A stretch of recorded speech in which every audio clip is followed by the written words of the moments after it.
नमः. श्री सरस्वत्यै नमः. श्री गुरुवे नमः. श्री मातृपितृचरणकमलेभ्यो नमो नमः. गुरुर्ब्रह्मा गुरुर्विष्णु गुरुर्देवो महेश्वरः. गुरुः साक्षात् परब्रह्म तस्मै श्री गुरुवे नमः.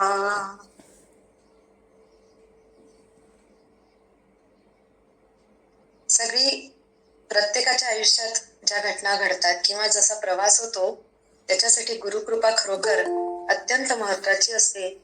आर्याताईंनी जे छान कौतुक केलं, खरोखर गुरुकृपेचा अनुभव आहे. माझं आपण म्हणतो असं इथं काहीच नाही. खरं तर सकाळी सकाळी अशा छान एखाद्या विषयावर चिंतन आपण आर्याताईच्या वर्गातून करतो, ऐकतो, याच्यासारखी आनंदाची दुसरी गोष्ट कुठली नाही. कारण खरं तर आपण जसं गीतेचं विवेचन ऐकतो त्यांच्याकडून, ज्ञानेश्वरी ऐकतो किंवा दासबोध घ्या, शंकराचार्य त्यांचा महत्वाचा विषय आहे आर्याताईंचा अभ्यासाचा, ते विषय घ्या. यातून खरं तर काय मिळतं आपल्याला, तर खरी बौद्धिक मेजवानी जी आवश्यक असते ना ती आपल्याला मिळते. कोणाला मला या बौद्धिक मेजवानीची, आहाराची गरज आहे की नाही हे वाटणं महत्वाचं नाही, पण ती खरी भूक प्रत्येक मानवाची असते, त्याच्या कळत न कळत का असेना. आणि जेव्हा गीतेसारख्या विषयावर विवेचन आपण ऐकतो, ज्ञानेश्वरीवर ऐकतो, तेव्हा एक खूप महत्वाचा विचार नेहमी समोर येतो. दैनंदिन जीवनात साध्या आपल्या स्वयंपाकघरापासून जसं पाकशास्त्र हा विषय समोर येतो, ते अगदी खगोलशास्त्र वगैरे वगैरे विषयांपर्यंत प्रत्येक विषयाचं एक शास्त्र आपल्या समोर येतं. तर ही गीता काय करते माहिती का? गीता आपल्याला आपल्या जीवनाचं, मनुष्य जीवनाचं आचरणशास्त्र खरं तर शिकवत असते. आचरण कसं असावं आणि ते अजून सोपं व्हावं. जर संस्कृत कठीण वाटलं किंवा त्या काळामध्ये त्यावर अनेक विवेचन, अनेक टीका निर्माण झाल्या, माऊलींनी काय गंमत केली की ती अजून सोपी व्हावी म्हणून जो ज्ञानेश्वरी ग्रंथ आपल्याला रचून दिला. उदाहरण बघा, गीतेमध्ये एका ठिकाणी भगवंत सांगतात की अमुक अमुक विषय म्हणजे ज्ञान आहे आणि उरलेलं इतर सर्व अज्ञान आहे. तर उरलेलं इतर सर्व अज्ञान आहे म्हणजे काय हे आपल्याला विस्तृतपणे सांगायला माऊलींनी त्यावर 300 ओव्या रचल्या. म्हणजे काय, तर ह्या सर्व संतांना आपण मनुष्य जन्मामध्ये आल्यानंतर आचरण कसं असावं किंवा आपलं मनुष्य जन्माची सार्थकता काय आहे, कशामध्ये आहे, हे आपल्याला पदोपदी सांगण्याची जी गरज निर्माण झाली, त्यातून हा एवढा मोठा आपल्या समोर ज्ञानसागर उपलब्ध झालेला दिसतो. म्हणून आर्याताईचं आणि तुमच्या सगळ्यांचंच खरोखर एक अभिनंदन याच्यासाठी की आपल्याला हे कळलं. नाहीतर आपल्या आजूबाजूला अनेक लोक असतात, अधम प्रतीचा नर असा जो असतो की ज्याला ह्याच्याशी कशाशीच घेणं देणं नाही, कशाच आचरण नाही, कार्य नाही, काही नाही, केवळ स्वार्थापोटी ते जगत जातात. आपण त्यातले नाही, हा आपल्यासाठी एक खूप मोठा भाग्याचा विषय असतो. आणि म्हणून आर्याताईचं बोलणं, तिचं गोड, खूप छान सुंदर विवेचन ऐकणं हा एक छान अनुभव असतो. मीही तो घेतलेला आहे. तो सगळा तुम्ही घेता, नित्य अनुभवता. याच्यातून एक गोष्ट तर नक्की होते की आपल्या सगळ्यांनाच नरजन्म आपल्याला मिळालेला आहे, हा अत्यंत महत्वाचा आहे हे कळलं. आणि ह्या विषयावर अनेक संतांनी काव्य रचना केलेल्या आहेत, अभंग आहेत, अनेक ग्रंथांमधून हा विषय मांडलेला आहे. त्याला जोडून ते पुढे विषय मांडतात की या नरजन्माची सार्थकता कशात आहे. नरजन्माचे सार्थक काही करी, स्वार्थ खरा साधारे, हे जेव्हा आपल्याला सगळे संत मंडळी सांगतात ना, तेव्हा आपल्याला विचार पडतो की ही सार्थकता किंवा इप्सित हे कसं साध्य करावं, खरं कसं साध्य करावं असा प्रश्न पडतो. आपण अनेक व्यक्ती तितक्या प्रकृती, तसा प्रत्येक व्यक्ती आपापल्या स्वभावानुसार जसं गुरु करतात किंवा विशिष्ट मंत्रांचा जप करतात, दिगंबराचा जप असो, श्रीराम जय राम जय जय राम असो, अगदी गणगण गणात बोलते असो किंवा तत्सम जी कुठली साधना करतात किंवा हे असतात. त्याचं सार काय आहे, तर आपण एकत्रितपणे अगदी एकमान्यतेने याला दुजोरा देऊ की ह्या सर्वांमागचं तत्व हे एक असतं. गुरु स्वरूपाने भिन्न दिसत असला तरी तत्व एक असतं. साधना मार्ग अनेक प्रकारचे दिसत असले तरी त्याचं अंतिम ध्येय जे पोचायचं असतं, जिथे पोचायचं असतं ते एकच असतं. मग या विषयातून जेव्हा आपल्यासमोर ज्ञान, भक्ती, कर्म आणि योग असा विषय येतो तेव्हा आपल्याला पहिल्यांदा कळतं की इतर 3 मध्ये भक्ती कशी श्रेष्ठ आहे. ह्या सगळ्या मागचा उद्देश हा असतो की सार्थकता जेव्हा म्हणतो तेव्हा ती भगवत प्राप्ती ही असते हे आपण मान्य करतो. कारण ते मान्य केल्याशिवाय आपण असे वर्ग किंवा आपली जी ज्ञानाची भूक आहे ती शांत करण्यासाठीचे प्रयत्न करत नाही. अनेक जण आहेत, कोणी आर्याताईला ऐकतं, कोणी प्रणव बुवांना ऐकतं, कोणी आपल्यांना ऐकत असेल, कोणी गोविंद देवगिरींना ऐकत असेल. त्या ऐकण्याचा किंवा त्या सगळ्या मागचा मुख्य आपला उद्देश काय असतो, तर मगाशी मी जे सांगितलं गीता जे आचरणशास्त्र शिकवतं ते माझं आचरण कसं समृद्ध होत जाईल, कसं योग्य ते होत जाईल, कसं माझ्या सार्थकतेला सहाय्यक होत जाईल हा अभ्यास करता येणं. आणि त्या अभ्यासासाठी हे सगळं विविध प्रकारची जी विवेचना आपण ऐकतो, जे ग्रंथ आपण ऐकतो, ज्या साधना आपण करतो किंवा जे जप आपण करतो, ह्या सगळ्याचं फलित हे आहे की भगवत प्राप्ती आपल्याला सोपी जावी किंवा ती करता यावी किंवा त्या मार्गावर चालत राहता यावं असं वाटतं. मग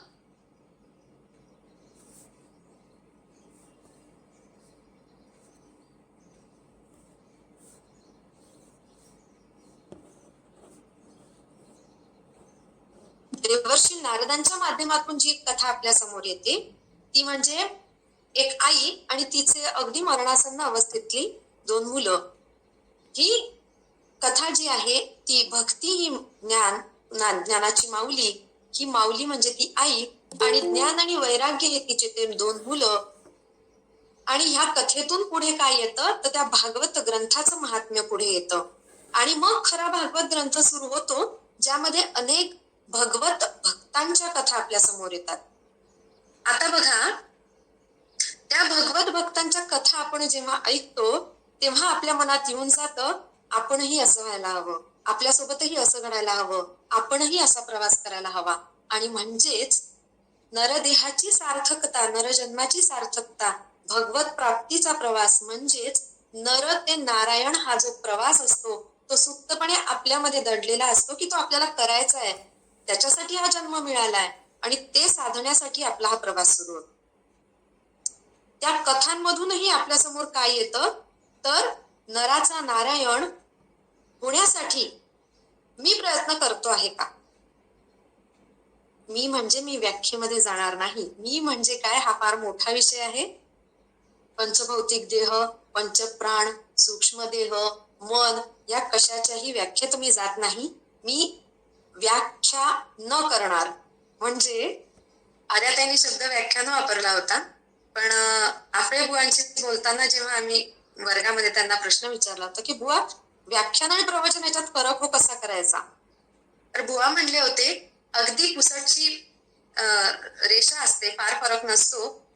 शक्यतो व्याख्यानामध्ये सामाजिक विषय घेतात आणि प्रवचनात आध्यात्मिक विषय जास्त असतो, भगवत भक्तीचा विषय असतो. पण मला सांगा, खरोखर तुम्ही पण विचार करून बघा, सामाजिकता आणि आध्यात्मिकता ह्या दोन्ही गोष्टींना मुळात भिन्न करणार कसं. ह्या दोन्ही गोष्टी एकमेकांमध्ये इतक्या समरस झालेल्या आहेत की जे आपल्याला अध्यात्मशास्त्रात शिकायला मिळतं, पुन्हा अध्यात्माची व्याख्या मी करणार नाही, पण अध्यात्म आधी आत्मा म्हणजे स्वतःचा स्वचा विचार, स्वार्थ खरा साधारे ज्याला म्हणतात ना, तो खरा स्वार्थ म्हणजे जे काही आहे ना ते. तर ह्या प्रवचन आणि व्याख्यानातला फरक करताना मला असं वाटलं की आपण प्रवचन करू शकतो का माहिती नाही किंवा व्याख्यान असेल की नाही माहिती नाही, पण आत्ता जो ताईने शब्द वापरला तो खरा शब्द मला योग्य वाटतो की हे एक चिंतन आहे किंवा प्रगट केलेलं स्वगत आहे असं मला हे वाटतं. वाटतं. आणि म्हणून इथे खूप तत्वज्ञानीय किंवा बाकीच्या व्याख्या जशा आपण विशद करतो तसं न करता साधा सरळ विषय हा एक मांडायचा प्रयत्न आहे.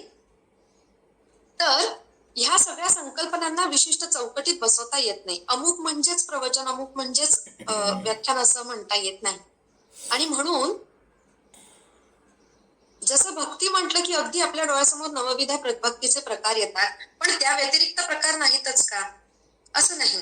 तर अगदी आपण म्हणतो साधी माझी भावभोळी भक्ती जी आहे, तर ह्यामध्ये जो प्रश्न आपला उपस्थित झाला होता की नर ते नारायण हा प्रवास आपण ज्या अर्थी हे सगळं ऐकतो आहोत त्या अर्थी आपल्याला करायचंय. नरजन्माची महत्ता आपल्याला कळलेली आहे, हा प्रवास आपल्याला करायचा आहे असं आपल्या मनात आहे. मग प्रश्न आपल्या समोर येतो की खरंच मी हा प्रवास सुरू केलाय का? सुरू केला असेल तर तो योग्य दिशेने चाललाय का? आणि योग्य दिशेने चालत असताना या प्रवासातले जे वेगवेगळे टप्पे आहेत ते मी हळूहळू पार करताना खरोखर मी कुठल्या टप्प्यावर येऊन पोहोचलोय आणि अजून किती प्रवास बाकी आहे. पुढचा प्रश्न येण्याच्या आधी पहिला प्रश्न येतो की खरंच माझा प्रवास सुरू झालाय का? कारण ह्या प्रवासासाठी सहाय्यक करणाऱ्या ज्या गोष्टी असतात ना ते आपण करायचा प्रयत्न करत असतो. मगाशी म्हटलं तसं वेगवेगळ्या प्रकारच्या साधना किंवा हे. मग जसं आपण साध्या प्रवासाला निघतो आणि त्यावेळी काही नियम किंवा काही पाळायच्या दक्षता आपण घेत असतो. गाडीचा प्रवास असेल तर गाडीचं पेट्रोल असणं, त्याची ती काय स्टेपनी वगैरे असेल ती नीट असणं. रेल्वेचा प्रवास करायचा असेल, बसचा प्रवास करायचा असेल तर पहिली अट आपल्या समोर काय येते? तिकीट असणं आवश्यक आहे आणि स्वतःचं ओळखपत्र सोबत ठेवणं आवश्यक आहे. म्हणजे काय? तर तो प्रवास सुखकर होण्यासाठी, सुरळीत होण्यासाठी, सहज होण्यासाठी आणि निर्विघ्नपणे पार पडण्यासाठी ज्या ज्या महत्वाच्या गोष्टी आपण अवलंब करतो त्याच्यामुळे आपलं जे ध्येय असतं ते आपल्याला सहज प्राप्त होतं. म्हणजेच काय? अगदी साध्या भाषेत रोज दैनंदिन जीवन जगताना सुद्धा आपल्याला प्रत्येक ठिकाणी नियम व अटी लागू हा शब्द मिळतो. Terms and conditions apply. मग साध्या साध्या प्रवासामध्ये आपण हे नियम पाळतो आणि तहान लागू शकते, भूक लागू शकते म्हणून पाणी ठेवा, डबा ठेवा असं होऊ शकतं. एक छोटं मेडिकलचा बॉक्स आपण हे सगळ्या दक्षता आपण घेत असतो. तर मला सांगा नर ते नारायण हा जो सगळ्यात महत्वाचा प्रवास आपल्या सगळ्यांकडून होणं भगवंताला अपेक्षित आहे किंबहुना आपलीही ती इच्छा आहे. तर ह्या प्रवासामध्ये आपण दक्षता घ्यायला नकोत का? किंवा ह्या प्रवासाच्या ज्या काही अटी आहेत किंवा हा प्रवास करण्यासाठी जे काही नियम लागू असतील ते फॉलो करायला नको का? हा महत्वाचा विचार आहे. कारण साधं पहिली मधून पास झाल्याशिवाय आपल्याला दुसरीत जाता येत नाही, दुसरी पास झाल्याशिवाय तिसरीत जाता येत नाही. हा साधा नियम आहे, साधी अट आहे. 10वी पास झाल्याशिवाय 12वीचं शिक्षण नाही, 12वीचं झाल्याशिवाय BA MA किंवा ग्रॅज्युएशन पोस्ट ग्रॅज्युएशन हे शिक्षण नाही, घेताच येत नाही, शक्यच नाही. त्याच्यासाठी जसे हे नियम दिसतात. आता मला बघा आर्याताईंचा वर्ग करायला सुद्धा नियम असणार ना. जर हे नियम आणि अटी आपण पाळल्याच नाही, वेळेचं बंधन असेल, पाळलं नाही तर काय होईल? तर आपल्याला ज्या ठिकाणी जायचं आहे, ज्यासाठी हा पूर्ण उहापोहा आपला सुरू असतो ते आपल्याला मिळणार नाही, म्हणजे ध्येय साध्य होणार नाही. किंवा ज्यासाठी खटाटोप करतोय त्याच्यामध्ये अनेक अडचणी येतील, विघ्न येतील. कदाचित प्रवास उशिरा होऊ शकतो, वेळेत होणार नाही किंवा अनेक प्रकारच्या विघ्न आल्याने किंवा त्या विकल्पांवर मात करता करता लढाईची शक्ती जर कमी होऊन गेली तर कदाचित हा प्रवास थांबवून सुद्धा जाण्याची आपली शक्यता असते. आपण खूपदा स्वतःबद्दल असं म्हणतो की मी अशी पापी, मी अगदी अशी सर्वसाधारण, मी काय भक्त बनणार त्याची, किंवा माझी काय भक्ती पोचणार, किंवा इतर अनेकांना असे अनेक अनुभव येतात, मला तर काहीच अनुभव नाही, जाऊ दे बाबा आपण त्याच्यात पडायलाच नको. असं नाही. तर नर ते नारायण ह्या प्रवासाच्या दरम्यान ज्या काही अटी नियम किंवा दक्षता ज्या घ्याव्या लागतात त्या घेतल्या तर हा प्रवास अत्यंत सुखकर होतो आणि पूर्ण होतो. ह्याचा दाखला आपल्याला त्या भागवतातले सगळे भगवत भक्तांच्या चरित्रातून ज्या येतात त्या करतात. मग तो धुंधुकारी असो किंवा त्यातले ऋषी मुनी असो. इतकंच काय, आपल्याला नारदांबद्दलही माहिती असेल. नारदांचा पहिला जन्म हा दासीच्या पोटी होता. त्या जन्मांमध्ये त्यांना जी संत संगती लाभली, त्यांचे प्रवचन, त्यांचं जी शिकवण त्यांच्या कानावर पडली आणि त्याच्यानंतर त्यांची आई दासी पुत्र जन्म असताना ती जी आई होती ती गेल्यानंतर त्यांनी जी तपश्चर्या केली त्याचं फल सुद्धा त्यांना तात्काळने मिळालं. भगवंतांनी सांगितलं ह्या जन्मात एवढंच होतं, तुला पुढचा जन्म घ्यावा लागेल. आणि म्हणून पुढे ब्रह्मदेवांच्या पोटी मानसपुत्र म्हणून त्यांचा जो जन्म झालेला आहे तो नारद म्हणजे खरे मानवाबद्दलची तळमळ बाळगणारे. आणि नारद विषय मोठा आहे, इकडे मी जात नाही. पण उदाहरण हे आहे की त्यांनी सुद्धा नर ते नारायण हा प्रवास केलेला आहे. आणि जी भक्तांची उदाहरणं आपल्याला भागवतातून येतात त्यातून सुद्धा आपल्याला हे दिसतं की नर ते नारायण प्रवास त्यांनी केलेला आहे. तर मग तो आपल्याला तुमच्या आमच्याला सहज शक्य नाही का? तर तो शक्य असतो. आणि मुख्यतः या ध्येयप्राप्तीसाठी नर ते नारायण जो आपण ध्येय ठेवतो त्या प्राप्तीसाठी भक्तीचा मार्ग निवडला.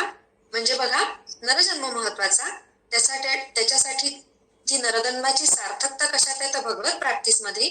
भगवत प्राप्तीसाठी महत्वाचं साधन काय तर भक्ती. आणि भक्तीमध्ये सुद्धा जेव्हा आपण म्हणतो की सगळ्यात महत्वाचं साधन काय असेल तर आपलं प्रेम. भगवंत सुद्धा आवडता भक्त म्हणताना त्याला अटी आणि नियम लागू करतो बरं का. ईश्वरस्य अपि अभिमान द्वेषित्वात दैन्यम प्रियत्वातच.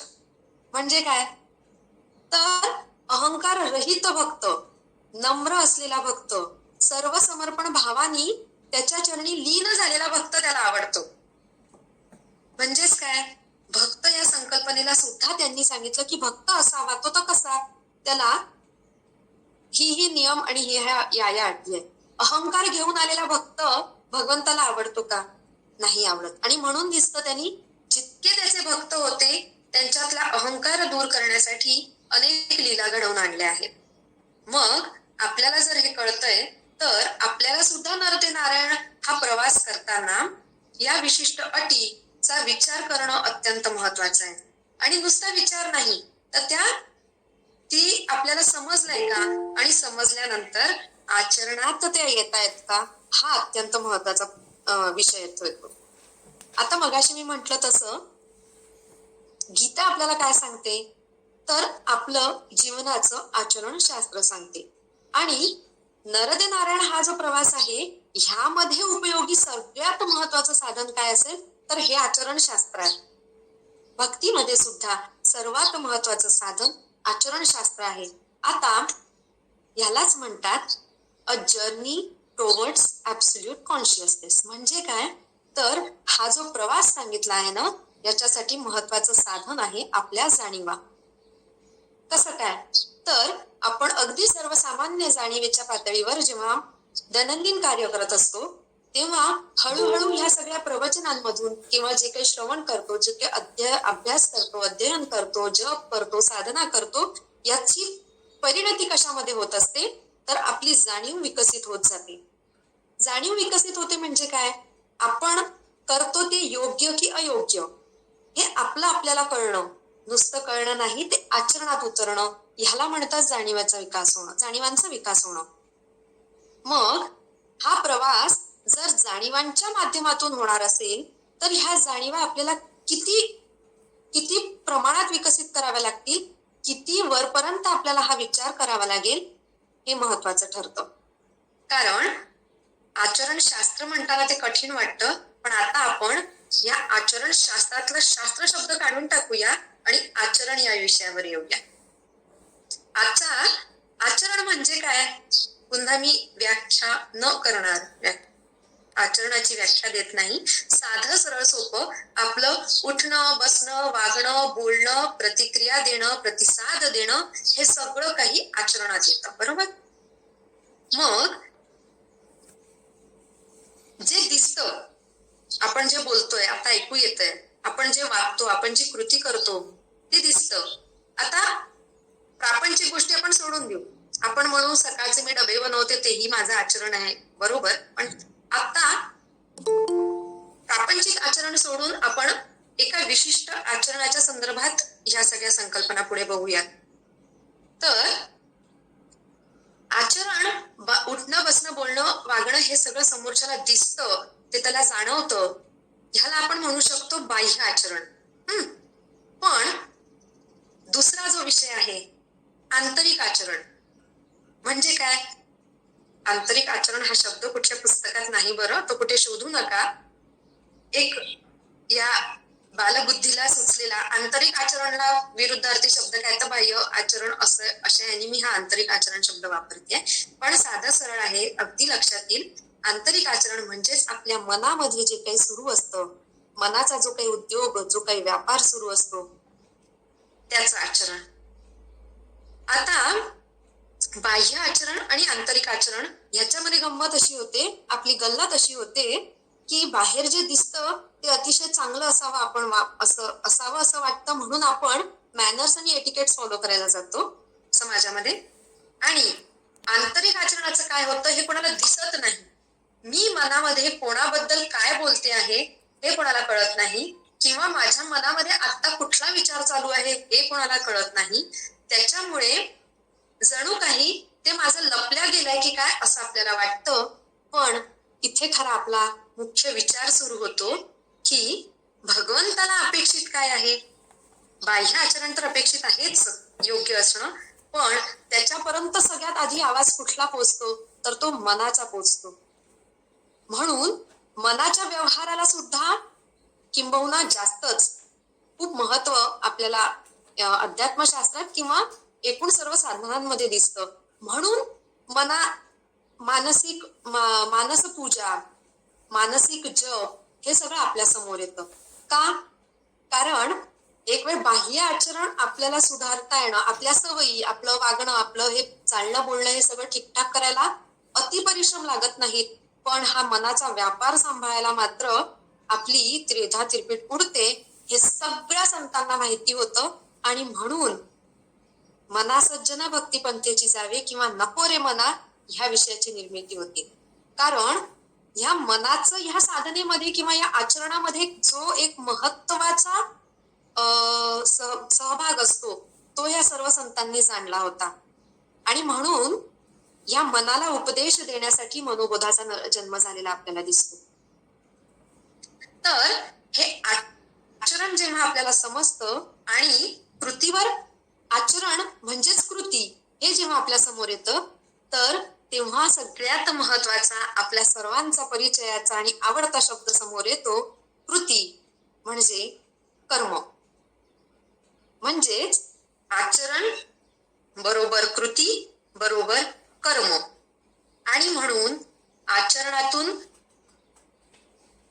त्याला मिळणारं फल किंवा कर्मामुळे मिळणारं फल म्हणजेच आपण ज्याला कर्मफल सिद्धांत म्हणतो तो. मी व्याख्या न करणार. कर्मफल, पुनर्जन्म ह्या सगळ्या फार सुंदर संकल्पना आपल्या शास्त्रातल्या आहेत. त्या विषद करण्याकडे मी जात नाहीये. मला म्हणायचं इतकंच आहे की ह्या आचरणाचं महत्वाचं साधन कुठलं. आपण काय बघितलं, मना सज्जना भक्तिपंथेची जावे. ह्या प्रवासामधलं महत्वाचं साधन जसं भक्ती आहे, त्या भक्तीचं महत्वाचं साधन जसं कर्म आहे, त्या कर्माचं महत्वाचं साधन कुठलं आहे हा विचार इथे आता येतोय आपल्या समोर. तर या कर्माचं साधन जे येतं ते म्हणजे शब्द. कसं कर्म कसं घडतं, अगदी आपल्या सर्वांसाठी पहिलीतला प्रश्न असल्यासारखा आहे. कर्म घडतं कसं? त्यामुळे उत्तर अतिशय सोपं आहे, काया वाचा मन. हे आपण अगदी सगळे जाणतो, नित्याचा विषय आहे. काया वाचा मनोभावे असं आपण म्हणतो. तर वाचेचा संबंध सरळ सरळ शब्दांशी येतो आपल्याला माहिती. आपण बोलतो, शब्दच बोलतो. मनातले जे व्यवहार सगळे विचारांच्या माध्यमातून, चिंतनाच्या माध्यमातून घडतात, तेही त्यालाही आधार हे शब्दच असतात. फक्त आपण मगाशी म्हटलं तसं हे शब्द, ही वाणी ऐकू येते, ही दिसते, मनातले शब्द दिसत नाही, फरक इतकाच आहे. आणि कायेचा शब्दांचा संबंध कसा? कायेच्या माध्यमातूनही आपण शब्दच बोलत असतो आणि म्हणून देह बोली हा शब्द आपल्या पुढे येतो. बोली म्हणजे काय? बोली म्हणजे भाषा, आणि भाषा म्हणजे काय? पुन्हा शब्द. तर आपल्या देहबोलीतून, आपल्या हावभावांमधून, आपल्या ज्या आपण क्रिया, हस्तक्रिया वगैरे करतो, ह्याच्यातून सुद्धा आपण जे व्यक्त करतो ते शब्दच असतात ना. आपण असं केलं, काय अर्थ झाला? चुप बस, आलेच ना शब्द. आपण एखाद्या वेळी लहानाला नुसतं हाताने करतो, असं म्हणजे काय? मार दिन हा, ऐकलं नाहीस तर, असं होतं ना. किंवा कुणी आलं दारात, पुन्हा आपण त्यांचं स्वागत करत असू, तर हात जोडून असं विनम्रपणे वागतो. ह्याचा अर्थ काय होतो? ह्याचा अर्थ तर त्यांना लागतोच ना, की या, स्वागत आहे, बसा. आणि भगवंतासमोर आपण असे नम्र होतो, तेव्हा अनेक भावभावना मनात दाटतात. शरीराच्या माध्यमातून आपण ते वंदन करतो तेव्हा, आणि प्रत्यक्ष वाचेनं जेव्हा त्याला म्हणतो, अरे भगवंता, सगळं काही तूच दिलं आहे, तुझ्यासाठी मी काय आणू, म्हणून 2 हात आणि 3रं मस्तक तुझ्या पुढे मी हे नमवतो. हे तिघही म्हणजे काय? काया, वाचा आणि मनाच्या माध्यमातून जे शब्द बोलले गेले त्याचा आविष्कार आहे. आणि म्हणून नर ते नारायण या प्रवासामध्ये जे आचरणशास्त्र महत्वाचं आहे, त्या आचरणशास्त्रासाठी महत्वाचं साधन कुठलं आहे? तर मला वाटतं एकमताने शब्द हा विषय समोर येतो. ह्या शब्दांवरून सुद्धा अनेक संतांनी, अनेकांनी अनेक गोष्टी सांगितल्या आहेत. सगळ्यात आधी आपल्याला माहिती आहे, रामदास स्वामींनी पहिलं मागणं भगवंताकडे काय मागावं? एकच मिनिट, मी जरा बोलते. एक काकू कुठल्या तरी दिसत आहेत, त्यांचा व्हिडिओ ऑन आहे, त्या समोर कोणाशी तरी बोलतायत, हसतायत. तो थोडा व्हिडिओ आपण बंद करूयात का?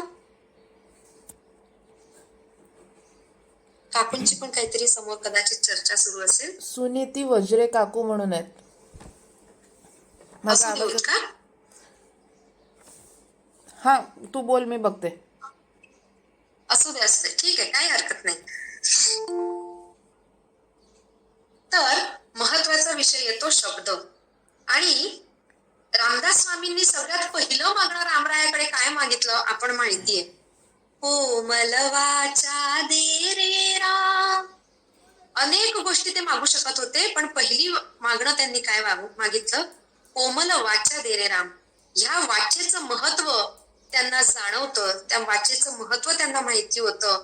ते किती महत्वाचं आहे हे माहित असल्याने सगळ्यात पहिल्यांदा त्यांनी मागितलं. नाही तर ज्ञान, भक्ती, वैराग्य सुद्धा ते पहिल्या मागण्यात मागू नव्हते शकत, तुमच्या माझ्यासारख्यासाठी. रामदास स्वामी एका त्यांच्या अभंगात म्हणतात, पतित पावना जानकी जीवना, वेगी माझ्या मना पालटावी. वेगी माझ्या मना पालटावी. हा, स्वतःबद्दल ते सांगतायत रामरायाला. आणि ते पुढे काय म्हणतात, वैराग्याचा लेश नाही माझे अंगी, वैराग्याचा लेश नाही माझे अंगी, जगी बोलतसे शब्द ज्ञान. समर्थांसारखी व्यक्ती, ज्यांना सगळं काही प्राप्त होतं, जे का उच्च पदावर विराजमान होते, संतत्वाच्या, गुरुत्वाच्या अत्यंत उच्च अवस्थेवर ते आरूढ होते, तरीही ते रामरायाला म्हणत आहेत की जगी बोलत असे शब्द ज्ञान. जेव्हा अनुभव संपन्न व्यक्ती अशी म्हणते, जेव्हा ती रामापुढे दीनता घेते स्वतःकडे, तेव्हा आपणही कधीतरी आपल्याला असं वाटतं की आपण जे काही बोलतो हे केवळ शब्दज्ञान आहे का? त्याला अनुभवाची जोड कधी येणार? कारण आपण सगळीकडे बघतो, जेव्हा दास म्हणे, तुका म्हणे, नामा म्हणे हे शब्द येतात, तेव्हा त्याचा परिणाम अगदी लगेच होतो किंवा जो अपेक्षित आहे तो सुरू होतो. आणि मी असं म्हणते, असं म्हटलं किंवा माझी मैत्रीण असं असं म्हणते, असं म्हटल्याने काही परिणाम होणार आहे का? नाही. कारण जो काही विषय आहे तो संतांनी त्यांच्या अनुभवातून मांडलेला आहे आणि म्हणून त्याचा परिणाम इतका लगेच होतो की त्या मानवाची प्रगती त्या दिशेने सुरू होते. अपेक्षित त्यांचं ध्येय प्राप्तीचं त्यांचं साधन सुरू होतं, साधना सुरू होते आणि हेच आपल्याला अपेक्षित आहे. म्हणून आपल्या मनात, अगदी प्रत्येकाच्या मनात हे आलं असणार की मला अनुभव कधी येणार, मला ही अनुभवाची समृद्धता कधी अनुभवायला मिळणार. आणि अनुभव प्राप्त झाल्यानंतरचा जो आनंद असतो, जो परमानंद असतो, जर म्हटलं आहे की आपण कसे आहोत, सच्चित स्वरूप आनंद स्वरूप आपण आहोत, तर तो आनंद आपल्याला कधी अनुभवायला येणार असा प्रश्न आपल्याला पडतो. आणि खरं हेच आत्मचिंतन असतं. दुसरं खूप मोठा स्वचा विचार वगैरे वगैरे करण्याच्या आधी हाच महत्वाचा विषय असतो. आणि म्हणून हा अनुभव येण्याचा असेल ना, अनुभव यायचा असेल ना, तर शब्द महत्वाचे ठरतात. कसे? तर ज्याप्रमाणे नामदेव महाराज त्यांच्या एका अभंगातून सांगतात, अतिशय गोड, सर्वश्रुत आवडता अभंग आहे तो. बोलू ऐसे बोले जेणे बोले विठ्ठल डोले. बोलू ऐसे, पुन्हा नीट शब्द ऐका, बोलू ऐसे बोले जेणे बोले विठ्ठल डोले. बोलू ऐसे बोले, बोले म्हणजे बोल हा एक तिथं झालेला बोल आणि बोल, बोले असं दोन्ही शब्द आहेत. बोल म्हणजे शब्द, बोलू ऐसे बोले, मी शब्द असे बोलेन, मी वाचा अशी वापरेन की जेणे बोले विठ्ठल डोले. ज्या प्रकारच्या वागण्यानी, ज्या प्रकारच्या बोलण्यानी स्वतः विठ्ठल डोलू लागेल असं मी वागायचा प्रयत्न करेल, असं नामदेव महाराज म्हणतात. म्हणजे नक्की काय हो? तर मगाशी आपण जो आचरण शास्त्र किंवा आचरण हा विषय घेतला ना, त्या आचरणातलं वागणं, बोलणं, ह्याच्यातलं बोलणं हा जो शब्द आहे, वाचा हा जो शब्द आहे, त्याला धरून आपण बोलतो आहोत. कोमल वाचा दे रे राम जी आहे, ती वाचा कोमल कशी होईल आणि त्याच्यासाठी काय होईल? आता विठ्ठल डोले म्हणजे खरोखर विठ्ठलाची मूर्ती डोलायला लागेल का, असं त्यांना अभिप्रेत असेल का? तर नाही. त्यांना अपेक्षित काय आहे की तुमच्या माझ्या अंतरंगामध्ये जो विठ्ठल आहे किंवा तुमच्या आमच्या अंतरंगामध्ये जो आत्माराम आहे त्याला आनंद होईल. आनंद झालं की सहज प्रवृत्ती असते डोलणं. आपण संगीत ऐकत असतो, त्या आनंदाची परिणिती डोलण्यामध्ये होते. एखादं भजन गात असतो, त्या आनंदाची परिणिती ती दिसते जी प्रगटपणे, ती त्या डोलण्यामध्ये असते. ते डोलणं म्हणजे जे आहे ती आनंदाची अनुभूती आहे. तो आनंद त्या विठ्ठलाला होईल, म्हणजे त्या आत्मारामाला होईल. म्हणजेच आपण बोलताना, आपण वागताना आपल्या समोर जे कोणी असतील त्या सर्वांच्या मनातला जो विठ्ठल आहे ना, तो डोलू लागेल. म्हणजेच त्याला आनंद होईल, म्हणजेच तो संतोष पावेल. आणि हे केव्हा होईल? पुढच्या वेळी ते सांगतात, प्रेम सर्वांगाचे ठाई वाचे विठ्ठल रखुमाई. तर शब्द आपण तसे वापरत असताना आपल्याला तिथं खूप जाणीवपूर्वक काम करावं लागतं. पण हे काम हलकं केव्हा होतं? तर प्रेम सर्वांगाचे ठाई जेव्हा असतं. आपल्याला माहिती आहे प्रत्येकाच्या आयुष्यात अमुक व्यक्ती आवडीच्या, अमुक व्यक्ती नावडीच्या, मला ही आवडते, मला ती पटते, मला ही पटत नाही, ह्याच्याही पलीकडे जाऊन आपल्याला जाणीव विकसित करायची आहे ना. मग ती कशी? तर प्रेम सर्वांगाचे ठाई. केवळ व्यक्तीच नाही, हा विषय प्राणी, पशु, भूतदया, त्याच्यानंतर अगदी निर्जीवापर्यंत हा विषय जातो.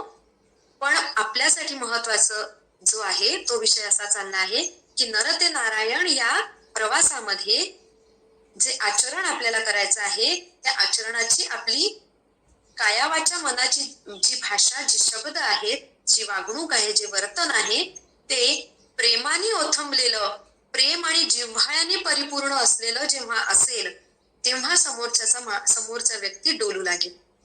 मला सांगा, आपल्याला आपल्याशी कोणी ओरडून बोललेलं आपल्याला आवडतं का? नाही आवडत. मग आपण इतरांशी बोलताना ओरडून कसे काय बोलू शकतो? अगदी लहान मुलगा घ्या, तात्पुरतं त्याला त्याच्या मागची भावना आईची जी असते ती अगदी योग्य असते, ती त्या क्षणी त्याच्या भाषेत बोलणंही आवश्यक असतं. पण मुळात एखाद्याला एखाद्याची चूक सांगायची असेल, आपण काय म्हणतो? माझी चूक झालीये ना, मला प्रेमाने सांग, मला नीट सांग, मी ऐकते. मग तेच आपण इतरांवर अप्लाय नाही का करू शकत? इतरांची चूक सांगताना ती प्रेमाने हळुवारपणे सांगणं अपेक्षित आहे, ना की क्रोधाचा किंवा आवेशाच्या आधाराने ती एखादी चूक सांगणं किंवा एखादं वर्तन चुकतं ना, आपल्याला वाटतं हे सर्वथा चूक आहे आणि हे मला सांगायला हवं, पण ते सांगायला हवं असं वाटत असताना त्याच्यासाठीची भाषा, त्याच्यासाठीची पद्धत म्हणजेच देहबोली वगैरे ही अत्यंत मृदू मुलायम कोमलतेने घ्यावी लागते. आणि हे संतांनी केलं. संतांचा परिणाम काय झाला? कारण संतांच्या शिकवणीची भाषा आणि त्यांचं ज्या गोष्टी असतात त्या इतक्या प्रेमळ, इतक्या हळुवारपणे, जसं आपण म्हणतो, नको रे मना, असं करू नकोस रे, हे चुकीचं आहे. अरे मना सज्जना, तू इतका सज्जन आहेस, हे कर रे.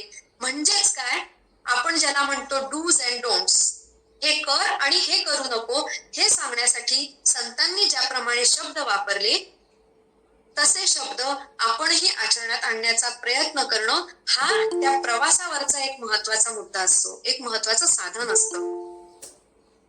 मग एकदा अतिशय उन्हाळ्याच्या काळात तहानलेल्या अवस्थेमध्ये एक व्यक्ती एकाच्या घरी जाते भेटायला. दुपारी घरी येते, अंगावरचा घाम टिपत, ते सगळं पांढरं उपरणं जे काही असते ते काढून ठेवत बसतं आणि घरातले स्वागत करतात, या बसा म्हणतात. आणि त्यांच्या लक्षात येतं यांना नक्कीच तहान लागली असेल, आपण यांना पाणी द्यायला हवं. घरात एक लहान मुलगा असतो, ते आई वडील पटकन सांगतात, बाळा जा बरं यांना पाणी आणून दे. तो मुलगा जातो, पण हा लहान असतो. त्या भांड्याने ते पाणी काढून आणताना ना त्याच्याकडून ते भांड अर्धच भरलं जातं. हा तसा पेला तो हातात धरून आणून त्या आबांना, त्या काकांना तो ग्लास पहिला पाण्याचा पेला देतो आणि त्यांच्याकडे कुतूहलाने बघतो. नेमकं होतं काय? ही व्यक्ती एवढी तहानलेली असते, ही व्यक्ती इतक्या उन्हातून आलेली असते, थकलेली असते, त्यामुळे जराशी वैतागलेली असते.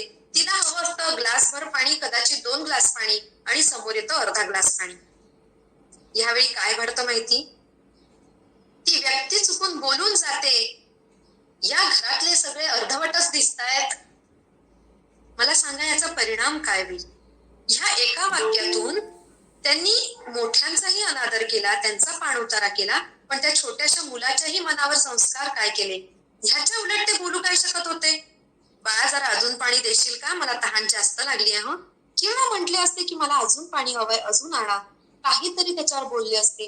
पण जेव्हा असे शब्द आपल्यामधून येतात, जेव्हा अशा प्रकारचे वर्तन आपल्याकडून घडतं ना, लक्षात घ्या श्रोते हो, नकळतपणे समोरच्याच्या मनावर ना एक ओरखडा ओढला जातो. आणि तो ओरखडा असा असतो ना की आयुष्यभर त्याच्या मनावरून तो ओरखडा जात नाही आणि तो आपल्यामुळे पडलाय हे आपल्याला लक्षातही येत नाही. आणि ह्याची परिणिती आपल्याला दिसते कर्म किंवा कर्मफल मध्ये. आपल्याला वाटतं की मी तर आयुष्यात खूप चांगलं वागलो, मी तर खूप हे केलं, माझ्या वाट्याला असं काय यावं, माझ्या वाट्याला दुःख काय यावं, किंवा मला अनुभव का येत नाही, किंवा माझी साधना फलित का होत नाही, किंवा मला जपाचा अनुभव का येत नाही.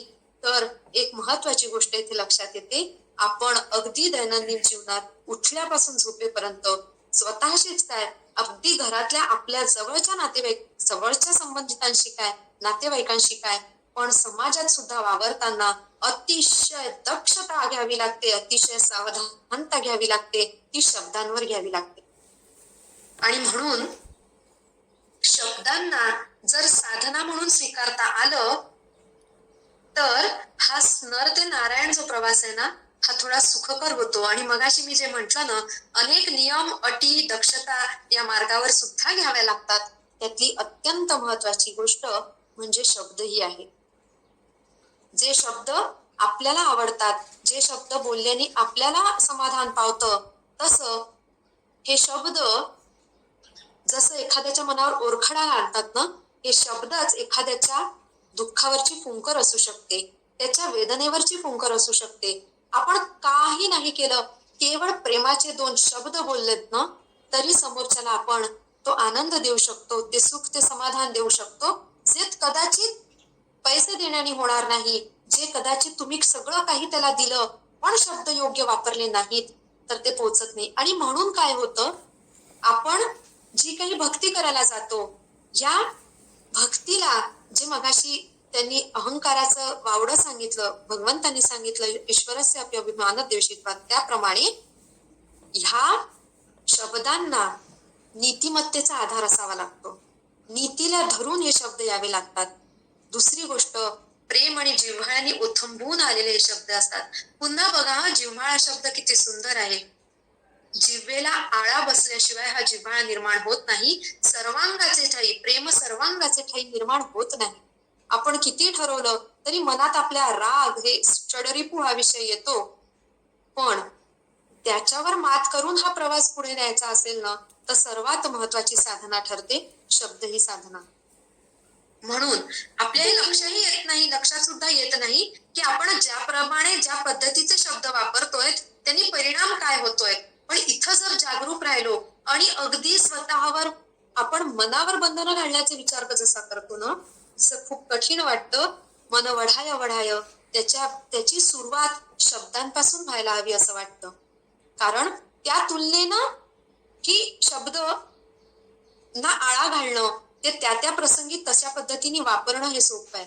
मग हे शब्द काय करतात माहिती, अगदी एखादी आपल्याला आपली आठवण असते, आपण आजोळी जातो, आजीच्या कुशीमध्ये शिरतो, त्या आजीचा तो थरथरणारा अगदी कोमल स्पर्श, मऊसूद स्पर्श जो डोक्यावरून फिरतो ना, मला सांगा, सगळ्या आयुष्याच्या आतापर्यंतची जी आपली रोजची दैनंदिन रहाटगाडगं सुरू असतं, जो शीण सुरू असतो, जी धावपळ सुरू असते, जी प्रचंड धावपळ चढावड सुरू असते, त्या सगळ्यांवर एक मायेचा तो स्पर्श जे काम करून जातं, त्या क्षणी जे मिळतं ना, त्या सगळ्या कष्टांवर अगदी छान हळूवार मलम लावल्याचा जो अनुभव येतो ना, तो अनुभव हे शब्द देऊ शकतात.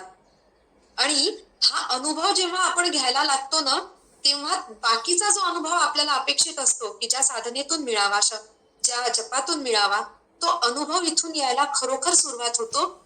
खरोखर शब्द म्हणून साधना जर आपण स्वीकारून पाहिलीत आणि त्याप्रमाणे आचरण करून पाहिलं तर अनुभव 100% येणार, याच्यात दुसरं मत नाही. कारण गोंदवलेकर महाराज सुद्धा काय सांगतात माहितीये ना, ते काय सांगतात, गोड सदा बोलावी, नम्रपणे सर्व लोक प्रिय व्हावे.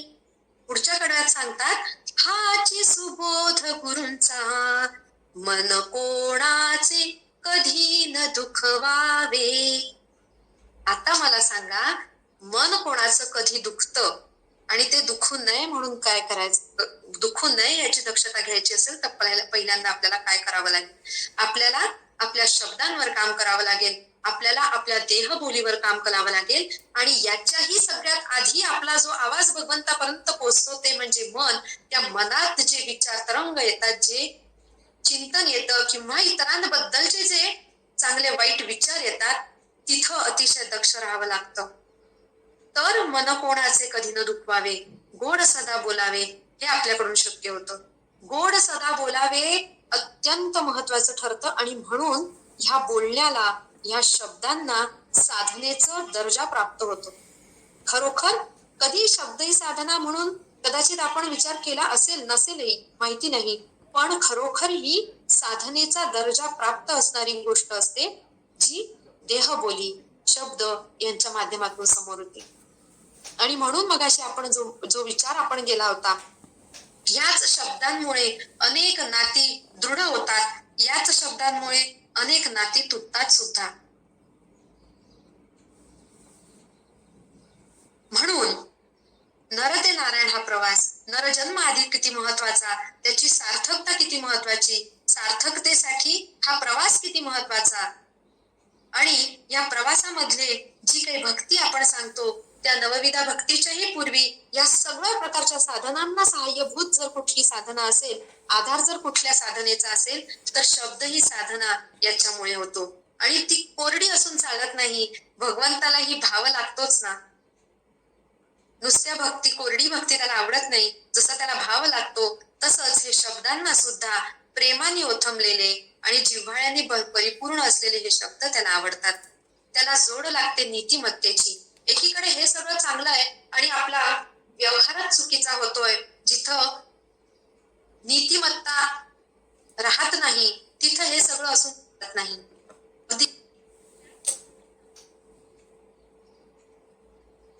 ह्या शब्दांच्या मार्फत, या साधनेच्या मार्फत हा सगळा प्रवास होतो.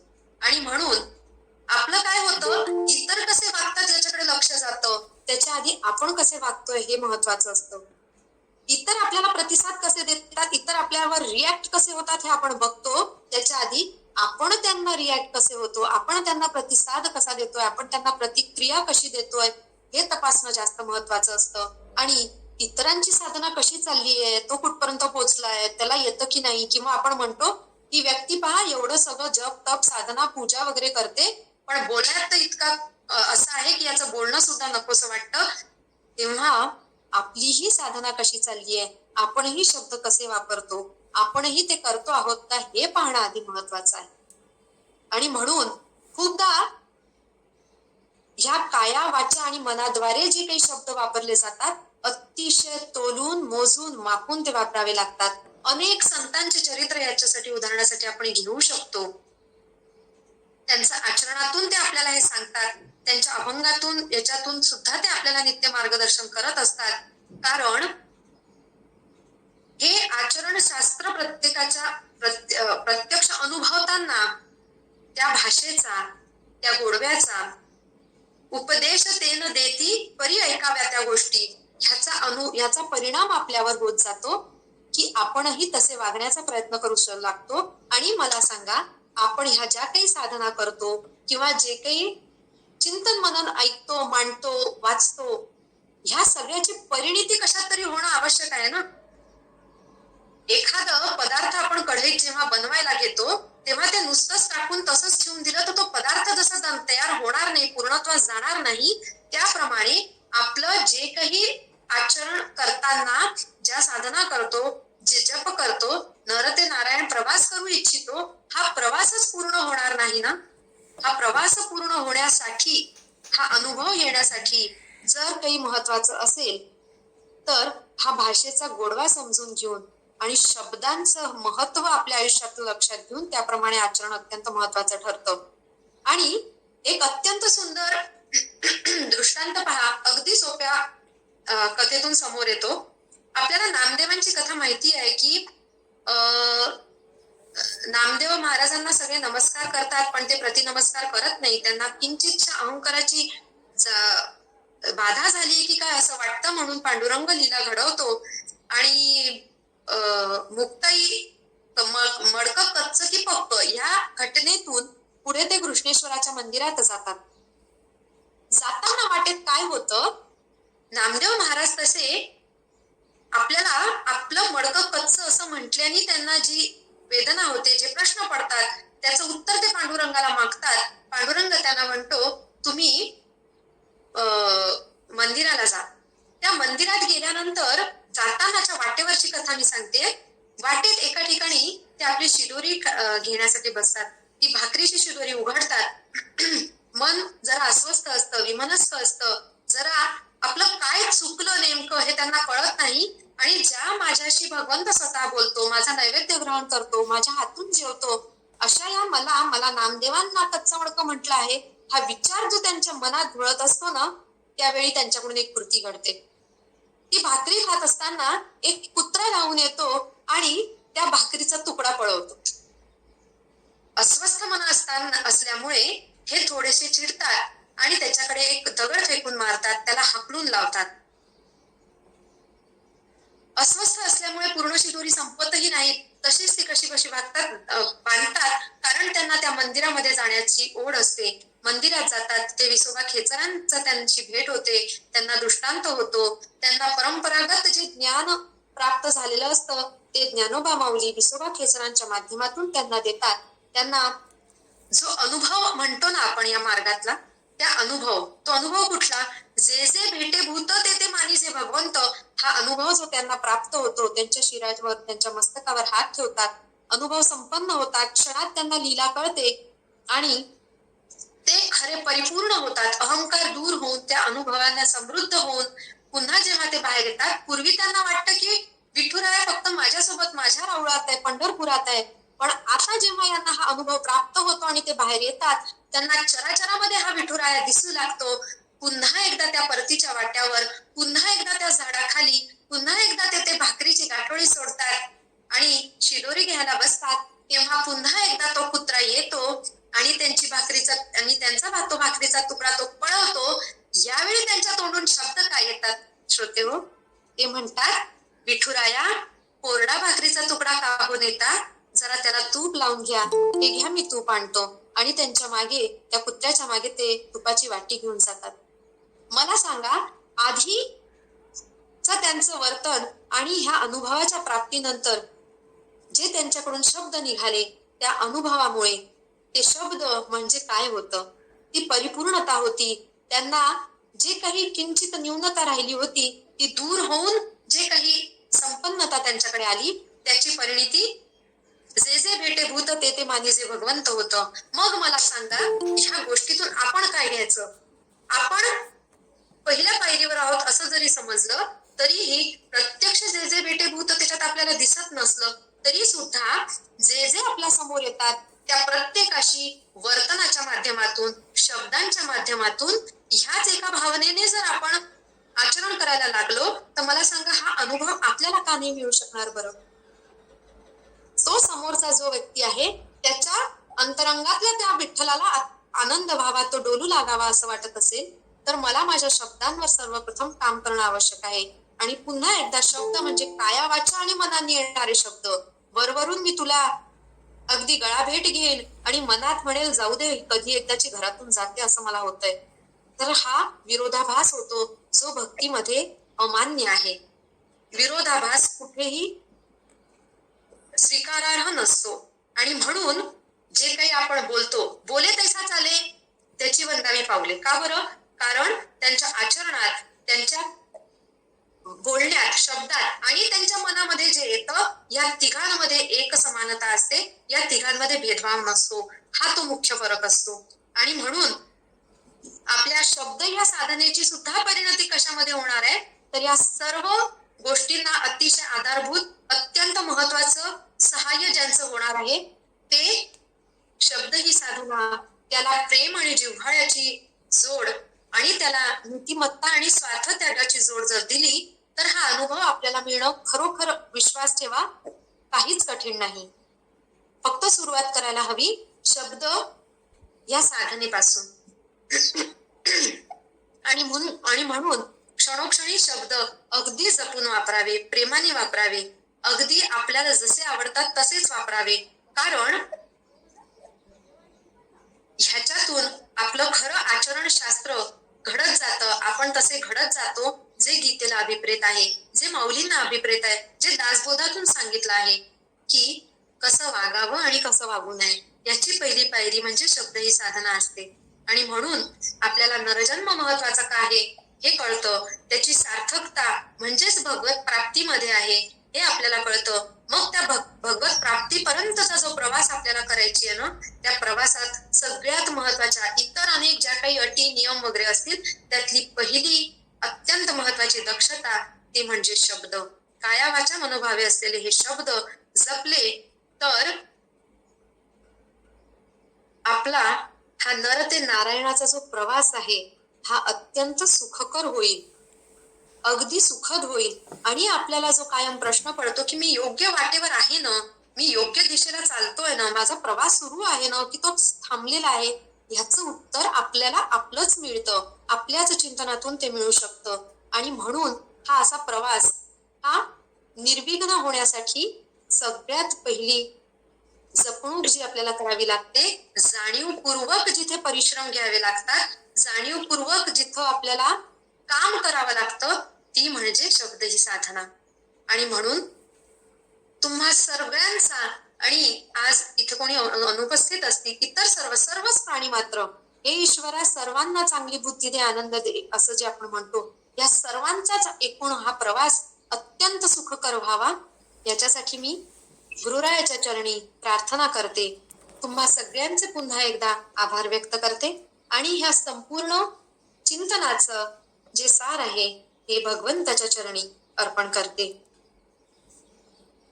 अवधूत चिंतन श्री गुरुदेव दत्त. नमः पार्वती पते हर हर महादेव. नर्मदा माता की जय, गंगा माता की जय, गौ माता की जय, गीता माता की जय, भारत माता की जय आणि आर्य सनातन वैदिक हिंदू धर्म की जय, सब संतन की जय. कारण या सगळ्यांशिवाय हे होणं आपल्या आयुष्यात शक्य नाही. म्हणून 8 वाजलेले आहेत. चिंतनाला इथे विराम देते. अजूनही अनेक पदर याचे असतील. आपण सर्व याच्यावर जरूर विचार करावा, जरूर चिंतन करावं, जरूर लिहिण्याचा प्रयत्न करावा, बोलण्याचा प्रयत्न करावा. कारण या सगळ्यांसाठीच शब्द अतिशय महत्वाचे असतात. आणि म्हणून आजपासून कुठला वेगळा मुहूर्तही बघायची गरज नाही. आपल्याला हा प्रवास जो करायचा आहे ना, एकत्रितपणे करायचा आहे, याच्यासाठी पहिली कुठली अट असेल तर शब्द ही साधना, ती आपण सर्वांनी मिळून सुरू करूयात. आणि जोमानी हा प्रवास जलद गतीने कसा करता येईल, याची देही याची डोळा कसा आपल्याला लवकर करता येईल, ह्याचा विचार आपण करूयात. इथे थांबते. पुढील सूत्र आर्याताईकडे घेते.